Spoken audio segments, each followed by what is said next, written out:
As the political slugfest on the GDP growth number intensifies, it is really important to separate the noise from the real news, to separate facts from what is really rhetoric. And it's important to get one person who knows a good deal about the UPA growth numbers right here on ET Now.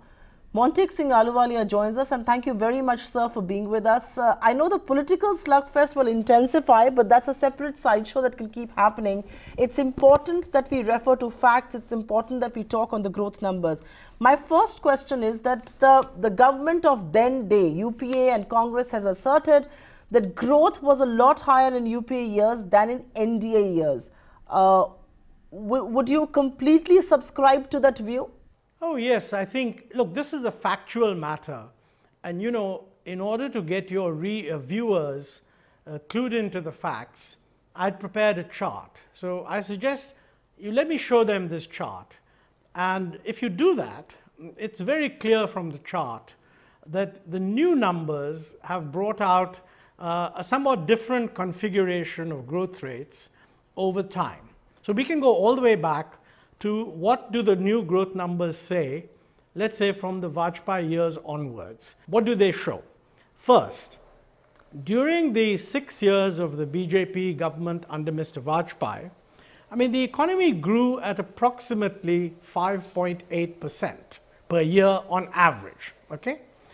Then you come to UPA 1, and the growth rate of UPA 1, according to the new numbers, is 8.9%.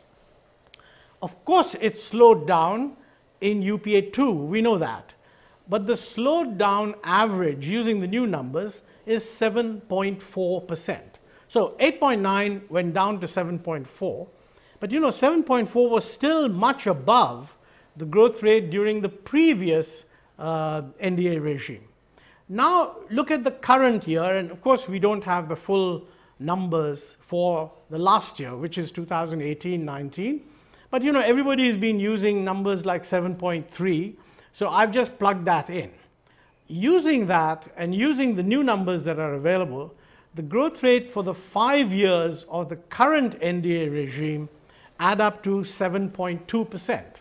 So whether you look at UPA 1 or you look at UPA 2, the average growth rate during the period in the previous regime is definitely higher. That's a factual thing. Yes, on an average, UPA did better than NDA. There is no denying that. But if I may take the liberty of going into figures for the last years of each government, NDA 1 inherited a growth rate of just 4.7% in the last year. In the last year of NDA 1, UPA 1 inherited a growth rate of 8.08%. UPA 2 passed on to the Modi government, which is NDA 2, a growth rate of about 6%. This has been mentioned very often, that the UPA inherited a growth rate of 8% plus. As you can see from the chart, if you put the chart back on for your viewers, it is true that the last year of the Vajpayee regime produced a growth rate slightly above 8%. But remember, that was a rebound from a very low growth in the previous year, because the previous year had seen negative growth in agriculture. So my proposition here is that the last year of the Vajpayee regime was a high growth rate, but it wasn't really the underlying growth rate of the Indian economy. In fact, if you adjust for the fact that they were recovering from a very low growth, probably the underlying growth rate in that year was a little below 7%. Then the UPA comes in, and even in the first year of the UPA regime, the growth rate is just a little over 7%, 7.1 or something like that. Okay? The real growth which the UPA generated comes in the second year. That's 2005, 2006 onwards, when the growth rate of the economy actually moved above 9% for 3 years in a row. So to say that they inherited high growth, if you look at that chart, it's simply not true. I want to shift the focus away from just GDP growth numbers to what was perhaps a fallout of that growth. Rajiv Kumar of the Niti Aayog says that the higher growth rate in that period and in previous years was funded by untenable fiscal deficit and reckless expansion of bank credit. We will take up credit in just a while, but will you agree that fiscal deficit levels of 9% and all of that is a direct outcome of the economy being on fiscal steroid? Well, I haven't actually heard what Rajiv said, but let me clarify one point. First, during the high growth years of the UPA, there was a dream fiscal correction. You know, when the UPA passed, well, the previous government had actually passed the FRBM legislation, but they had not notified it. The notification of the FRBM came within a month or so of the UPA taking over, and then the UPA accepted certain fiscal deficit targets. Right up to 2007, 2008, there was a huge reduction in the fiscal deficit. And to my mind, that was a very important positive contribution of macro policy. Now, it's absolutely correct that in 2008-9 and 2009-10, the fiscal deficit went up. But please remember that it was in September of 2008 that Lehman Brothers collapsed. The whole world, including the G20, where we were very actively involved, was calling for a fiscal stimulus in order to stop a downward spiral.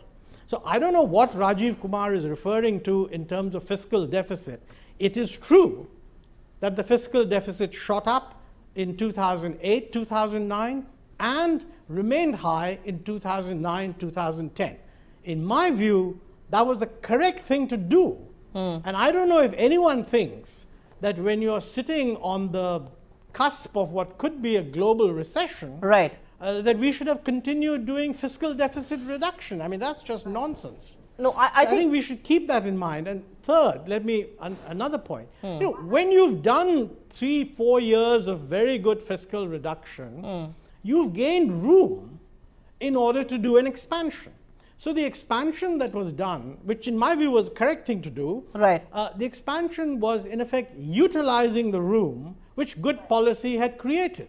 I interviewed Mr. Chidambaram earlier today, and he concedes on one ground. He says perhaps the 3 stimulus packages were way too much. Perhaps we could have done one, held on to second, and really not done the third. Are you of the opinion that fiscal stimulus was required, but perhaps we went a little overboard because we also paid price for this fiscal stimulus by having very high levels of inflation?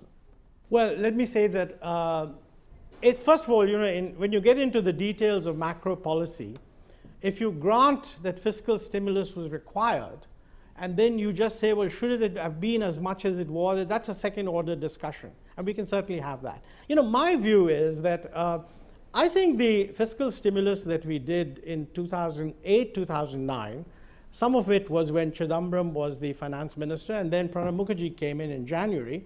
I think broadly that was correct. We continued it in 2008, 2009. The big stimulus wasn't just what was done on the budget.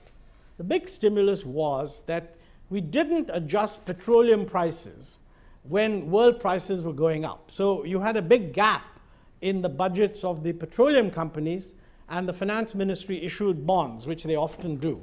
Except in the past, this has been very small. In this particular case, it was actually quite large.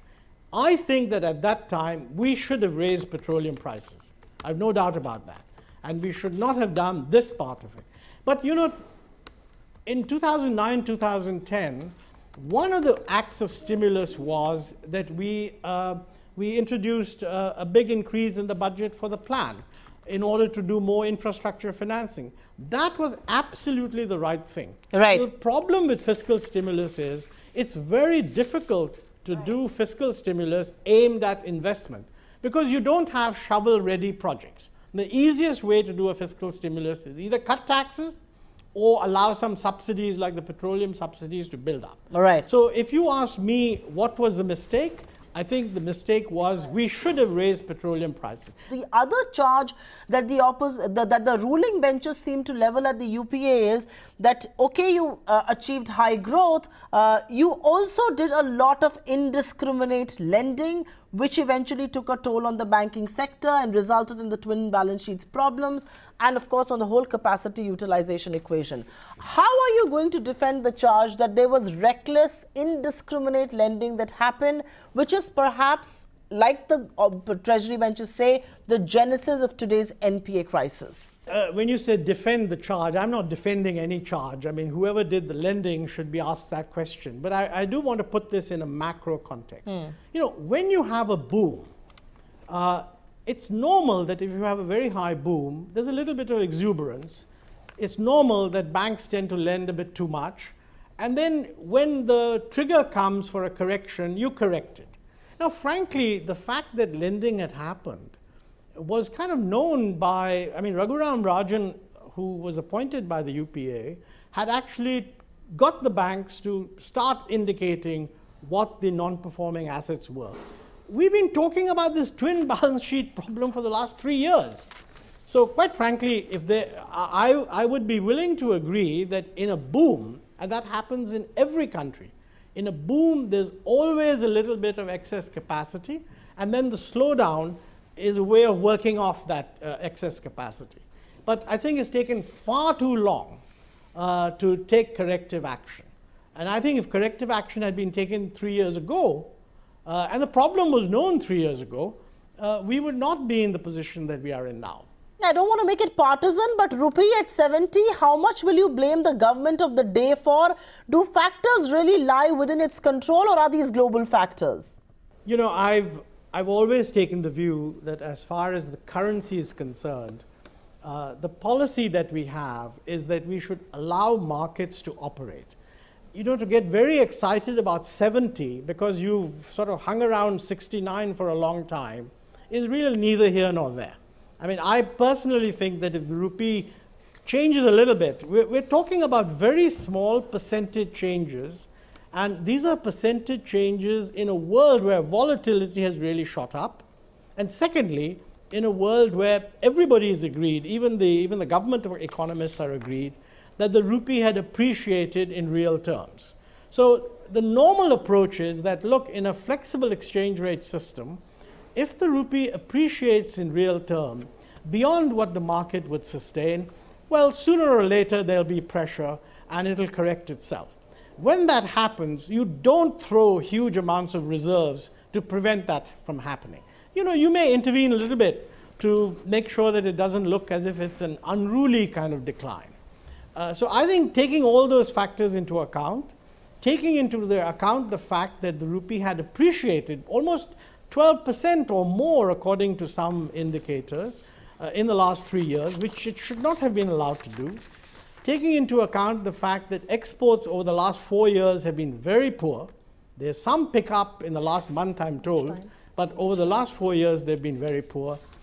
I would not worry too much if the rupee, as it were, shows what its level is, particularly, and this is a point that we need to emphasize, you know, the lira has depreciated hugely. Right. So in a world which is volatile, you need to live with that volatility. And you know, I think we should also recognize, we expect farmers to live with price volatility. I mean, prices collapse 20%, 25%. That's right. And they're expected to take that as a normal course. Right. So I don't think that this range of variation in the exchange rate is at all a cause for worry.